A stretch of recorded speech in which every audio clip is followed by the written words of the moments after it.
All right, well, let's talk about what happened in Boulder, Colorado, way back in 2000, 16 years ago. Wow, can't believe it was that long ago. But welcome again to Dog Park Etiquette. This is episode two, and there was a really significant occurrence in my career as being a dog trainer because early on, as I have explained in some of the other episodes, is that I was a police canine handler at the Anaheim Police Department. I then became really interested in learning how to train humans and their dogs, especially when it involved a police canine. And I got involved with a group called the International Police Canine Conference, where I became an instructor and became the lead instructor for a block of instruction called problem solving.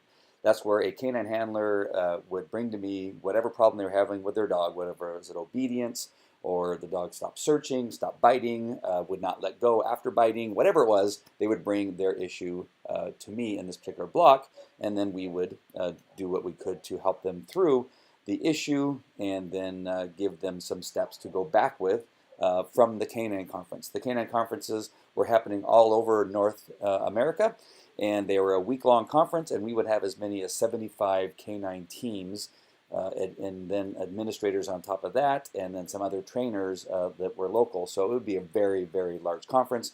And again, we would be there for an entire week. We'd get there actually 2 days ahead and probably not leave for a couple days after, sometimes running another conference because there would be so much demand. So I was doing that on a fairly regular basis and getting so much experience. You know, you learn so much by teaching, even more so than you do by being a student, because you are just being, bombarded with questions, and you're having to respond, and you're having to look at it from a different perspective. And I just learned so much. So this one day in Boulder, Colorado, there's about 7 to 15 different instructors handling other blocks. So we had like tactical obedience, we had building searches.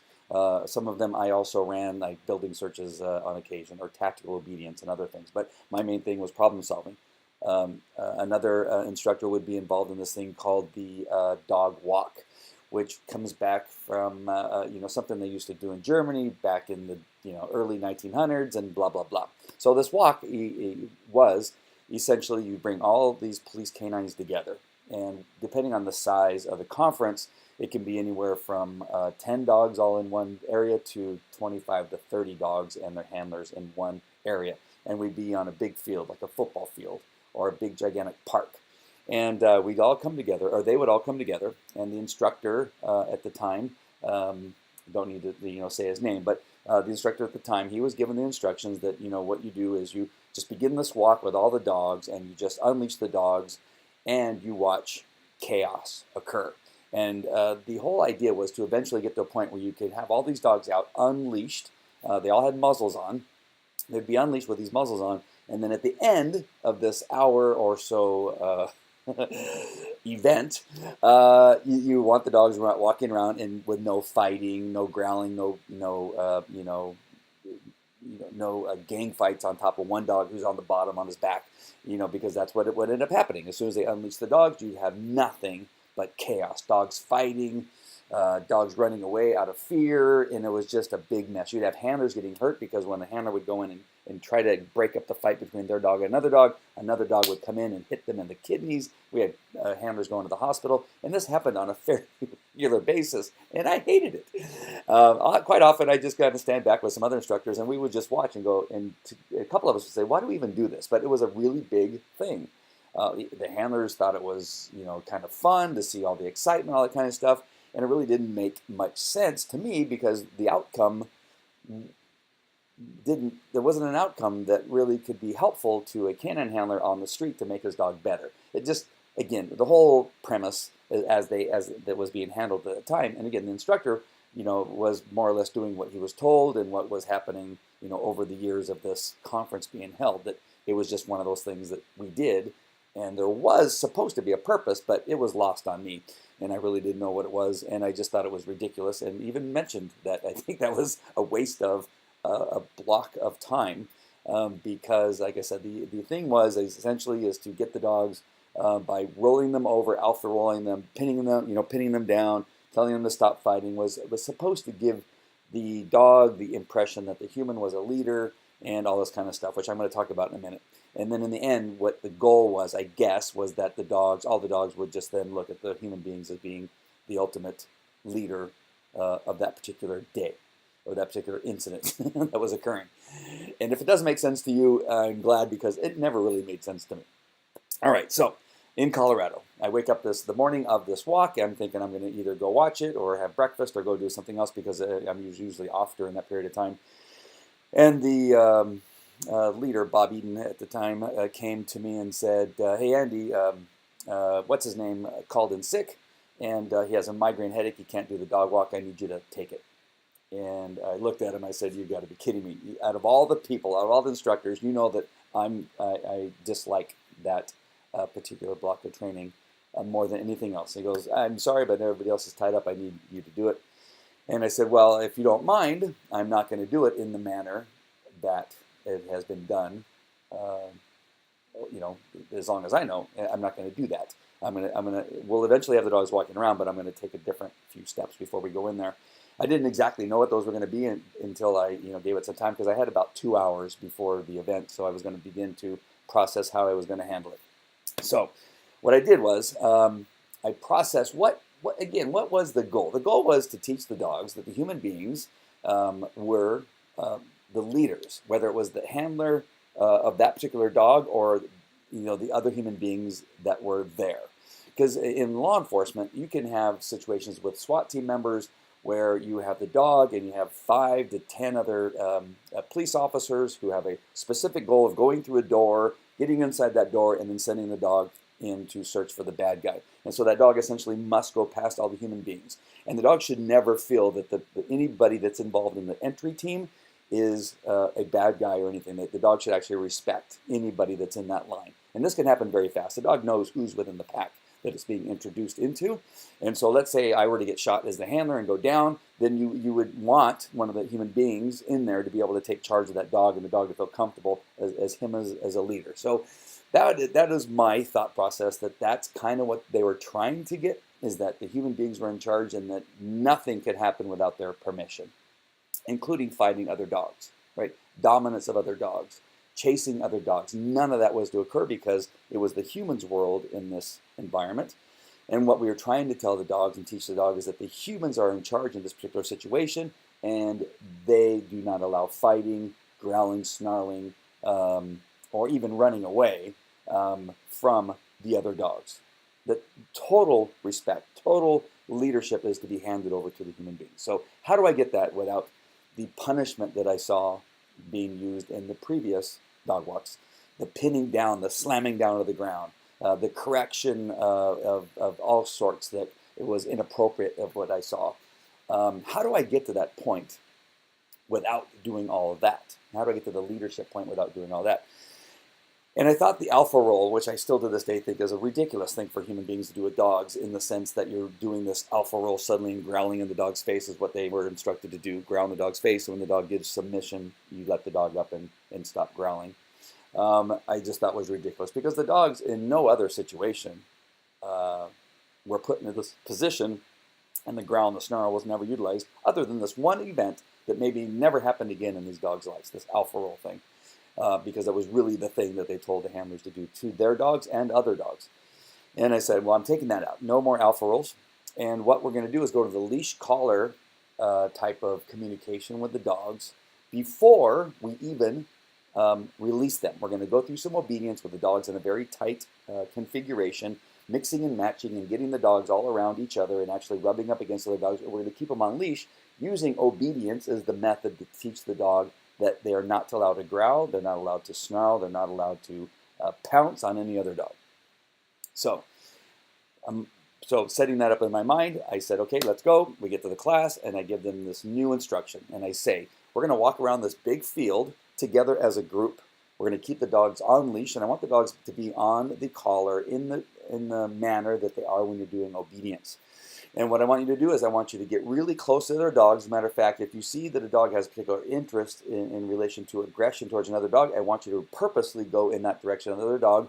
And when that dog growls, snarls, flags with his tail, gives any indication that he's showing aggression towards his other dog, I want you to take him out of the group using an obedience correction and reverse your path and go out. And then as the dog begins to show you submission, then you come back into the group. Submission in the sense that the dog is powering down and not showing the same aggression. So I said we're going to start with the dogs on muzzle, in muzzle, and we're going to be on leash, and we're going to just keep walking around, and we're going to do that until I give you the command to take your dog off leash. So some of the guys had been through this before. They had been in the International Canine Conference, and they're looking. They said, "This is not how we used to do it." I said, "Well, it's how we're going to do it today." And they said, "Okay." And some kind of mumbled and they were wanting the anticipation of releasing and all the chaos and all the fights that used to take place. And I said, "This is how we're going to do it." So we had about 30 teams on the field on this particular day. So they begin. I said, "Okay, forward," and we're walking, and I go, get tighter, and they're getting tighter. They're actually rubbing against the dogs. You're, and all of a sudden you see the handler go, "No," bam, gives the dog a correction and moves out. The purpose of moving out is now you're taking the dog out of the pack. Dogs want to be in a pack. So not only does he get the verbal and physical correction from the handler telling him that he's done something wrong, he also gets removed from the pack. Very, very powerful, and maybe even more powerful than the correction itself from the handler. Dogs want to be in that pack. They want to be leaders in the pack, right? And when you take and put them at the end of the pack or out of the pack, they hate it because they see the rest of the pack going away and they're going the opposite direction. So then once the dog would stop growling and showed that he understood that he was supposed to be obedient to the handler, they would return and then they would run up and they'd catch up with the rest of the group. Well, we saw, the handlers, I would give them instruction, correct that dog, take him out, bam, and then they would do that. And pretty soon we were all the way around this 100-yard, the 200 yards of walking and still unleashed, but we had not had a fight. We only had some growling, and we had some correction, right? And now we're having handlers stop and sit next to another dog that the dog doesn't like, and we're moving forward, and we're kind of mixing, and we're moving around, and about 1.5 times around this big field, I can sense that we have some calmness. We don't hear any more growling. We don't hear hardly any more whining. Dogs will whine out of anxiety of being in the situation that they don't feel comfortable. And we hear this weird kind of silence in this particular thing that we've never seen before. There was 1 or 2 dogs that still had their tails up in the air, a little bit of hair standing on their back, and I was keeping my eye on those dogs.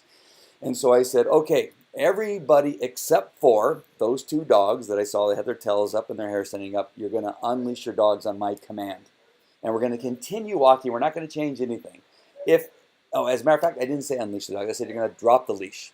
In the past, we used to unleash them, and now we lost the ability to grab a leash and be able to control them without having to grab them physically.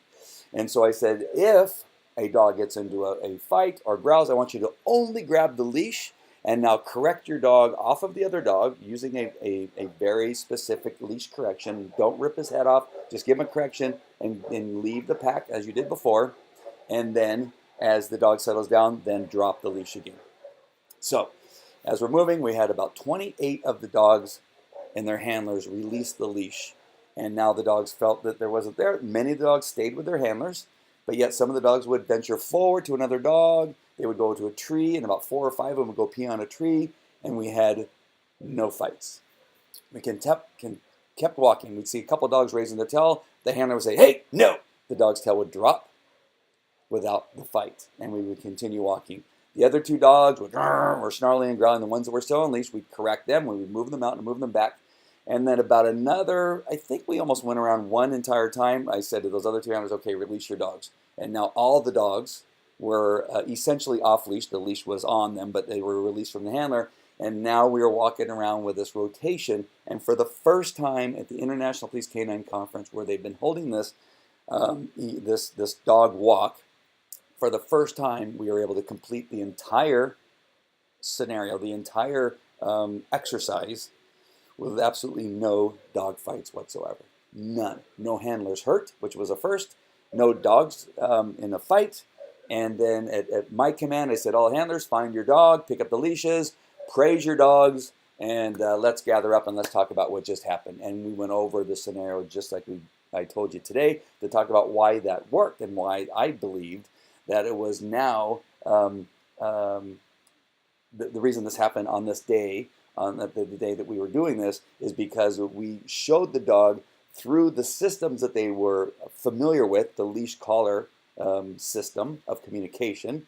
We use proper leadership by telling the dog, no, you're not allowed to fight, growl, snarl, whine during this whole thing. That your focus is to be on me as your leader, not on the other dog as a subordinate or an alpha or a bravo or a Charlie or a delta, whatever it is that you use to determine the placement of a dog in a pack. None of that matters. The only thing that matters is me as the human being and the other human beings that are on the field.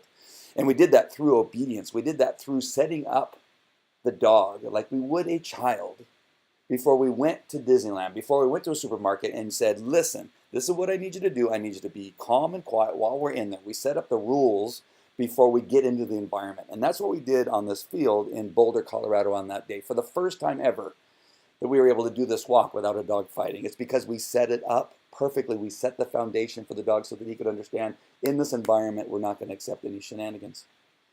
And it worked. And it'll work in the dog park. The reason I bring this up is because this is where it all starts. This is where it all started for me, in understanding that we need to set a foundation for dogs. They need to understand rules and boundaries. They thrive off of leadership. And in this environment in Boulder, Colorado, on that day in 2000, I discovered that that issue of the dogs needing leadership, rules and boundaries was no more clear than any other time than on that day. And then from that day on, in everything that I do, whether it's a dog in the house, a dog in the backyard, a dog on a walk, a dog at Starbucks, a dog at some sandwich place or some restaurant where we're sitting there, is that I set up the obedience before we get there. I set the foundation.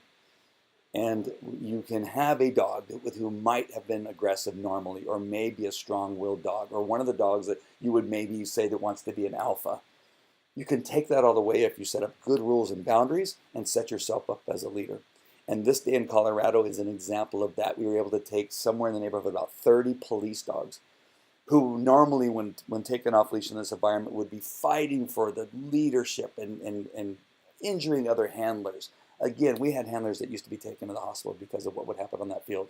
We had muzzle that would come off, and we'd have injured dogs. We'd have all kinds of incidents. And on this day, because we set up a foundation, just like you should do before you go to a dog park, before you get there.